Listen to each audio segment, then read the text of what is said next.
అంటే ఇంకా ఈ దేశంలో ప్రజలందరూ ఒకేలాగా లేరు, అసమానత్వంతోనే ఉన్నారనేటువంటి మాట ఆర్టికల్ 340 ద్వారా మనకు అర్థమవుతుంది అధ్యక్ష.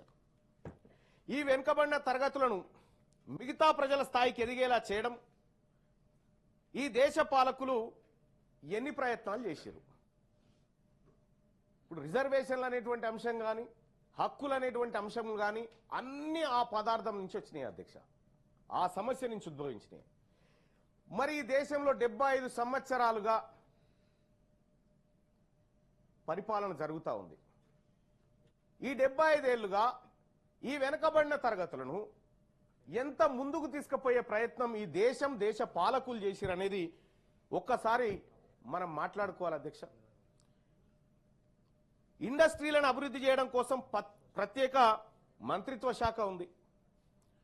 రహదారులు బాగు చేయడానికి రోడ్లు భవనాల శాఖ ఉంది అధ్యక్ష. పశువులను అభివృద్ధి చేయడం కోసం పశుసంవర్ధక శాఖ కూడా ఉంది. కానీ వెనకబడిన తరగతులను పైకి దేవడానికి 78 ఏళ్ల స్వతంత్ర భారతదేశంలో బీసీ మంత్రిత్వ శాఖ లేదు అధ్యక్ష.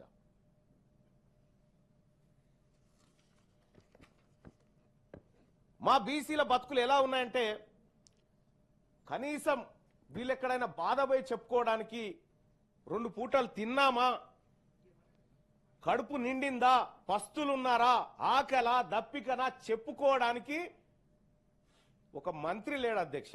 ఈ దేశంలో కేంద్రం చెప్తున్న అధ్యక్ష, రాష్ట్రాలు కాదు ఇవి.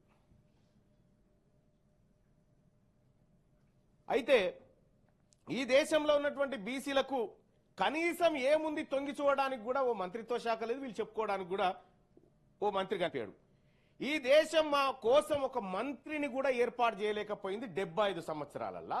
ఈ భారత రాజ్యాంగంలో ఉన్నటువంటి ఆర్టికల్ 340, ఆ తర్వాత ఇందులో ఉన్నటువంటి సామ్యవాద, సమానత్వం అనేటువంటి పదాలు మమ్మల్ని ముందుకు తీసుకుపోవడానికి పెట్టినట్టుగా ఈ భారత రాజ్యాంగంలో కనిపిస్తాయి. ఒక మాటలో చెప్పాలంటే అధ్యక్ష, ఒక ఇంటి పెద్ద లేని ఇల్లు ఎట్లుంటుందో ఈ భారతదేశంలో బీసీలకు ఒక మంత్రి లేనటువంటి ఇల్లు లాగా ఉంది అధ్యక్ష. ఇంకా కొంత ఇన్డెప్త్ కన్వయించుకోండి మీరు దీన్ని.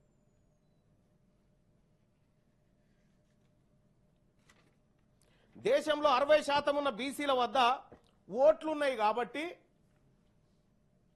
మీకు మరి మా ఇంటి పెద్ద ఏడంటే ఇప్పుడు లేడు కానీ తాత్కాలికంగా గాడికి పోవని మైనార్టీ శాఖ కింద నెట్టేసారు సార్.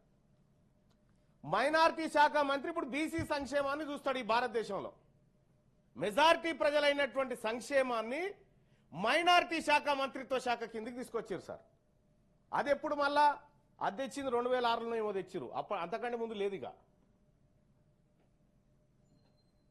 ఈ దేశంలో ఓబీసీలకు ఎక్కడ న్యాయం జరుగుతుందో అని మైనార్టీ శాఖ మంత్రిని మెజారిటీ బీసీల మంత్రిగా చూపించారు అధ్యక్ష. న్యాయం జరగగల పొరపాటున మైనార్టీల సంక్షేమానికి ఒక మంత్రిత్వ శాఖ ఉన్నట్టే మెజారిటీ ఓబీసీలకు ఎందుకు లేదని నేను అడుగుతా ఉన్నా అధ్యక్ష. ఈ దేశంలో సుమారు 50 పైచీలకు మంత్రిత్వ శాఖలు ఉన్నాయి అధ్యక్ష. ఒక్క మంత్రిత్వ శాఖ మా కోసం పెట్టలేకపోయిన ప్రభుత్వాలు మమ్మల్ని పైకి తీసుకొచ్చే ఆలోచన చేస్తున్నాయని 78 ఏళ్ల సంధి చెప్తా ఉంటే ఆ మోసపు మాటలు ఇని ఇని ఇని ఇసుకొస్తా ఉంది అధ్యక్ష మాకు బీసీలకు. ఆర్థిక సమానత్వం గురించి దేశంలో ఉన్నటువంటి సంపద అందరూ ప్రజలకు సమానంగా పంచబడాలి, తద్వారా అందరూ ఈక్వల్గా కనిపించాలనేది మన సమానత్వం గురించి మాట్లాడుకున్నాం. స్వాతంత్ర దినోత్సవం నాడు అదే, గణతంత్ర దినోత్సవం నాడు అదే, గాంధీ జయంతి నాడు అదే మాట్లాడుకుంటాం. మరి ఆచరణలో ఎంతవరకు ఉంది దేశంలో? ఇదే భారత రాజ్యాంగంలోని ప్రియాంబుల్ పీఠికలో ఆర్థిక సమానత్వం అని రాసుకున్నాం. సోషల్ జస్టిస్, ఎకనామిక్ జస్టిస్ అని రకరకాలుగా రాసుకున్నాం. అంటే ఈ దేశంలో ఉన్న సంపద దేశంలోని అన్ని వర్గాలకు సమానంగా పంచబడాలి, తద్వారా ప్రజలందరూ ఆర్థికంగా సమానత్వం సాధించాలని పీఠికలోని ఆర్థిక సమానత్వం సారాంశం అధ్యక్ష. మరి జరిగింది ఏంది అధ్యక్ష?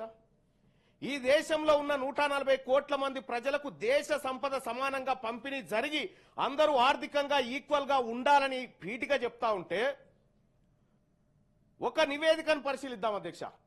1-2 నివేదికలు పరిశీలిద్దాం. WID వరల్డ్ ఇన్ఈక్వాలిటీ డేటాబేస్ అధ్యక్ష. ఆ నివేదికతో పాటు అంటే దాన్ని ప్రపంచ అసమానతల డేటాబేస్ కూడా అని అంటారు అధ్యక్ష. ఈ డేటాబేస్ ని ఆక్స్ఫాము, ఫోర్బ్స్, హురూన్ సంస్థలు తయారు చేసి ప్రకటిస్తాయి అధ్యక్ష. ఈ నివేదికలు పరిశీలిస్తే మన దేశంలో ఆర్థిక సమానత్వం పెరిగిందా లేకపోతే ఇంకా దిగజారిపోయిందా మనకు అర్థమవుతుంది అధ్యక్ష.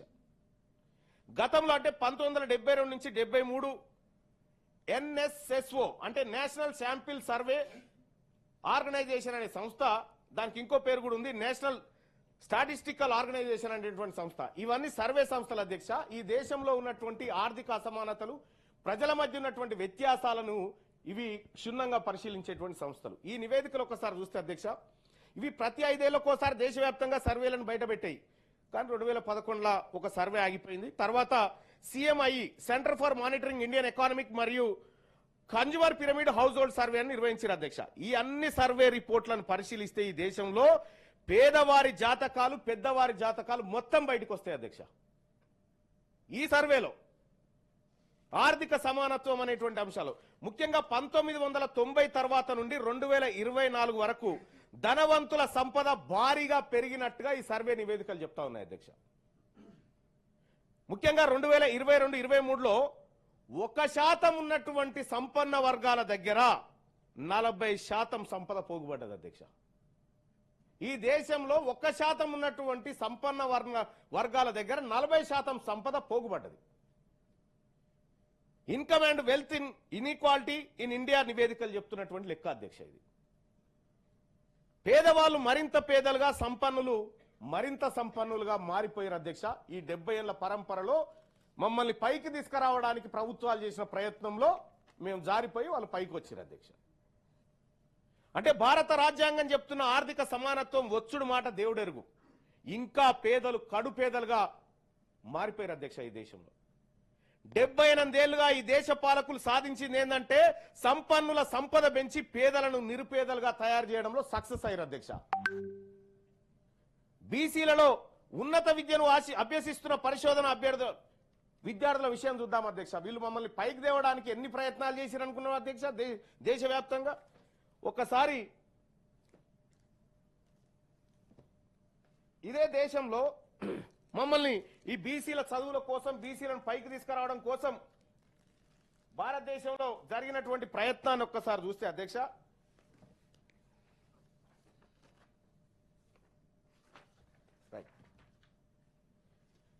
2014-15లో భారత ప్రభుత్వం 16 లక్షల కోట్ల బడ్జెట్ పెట్టింది అధ్యక్ష.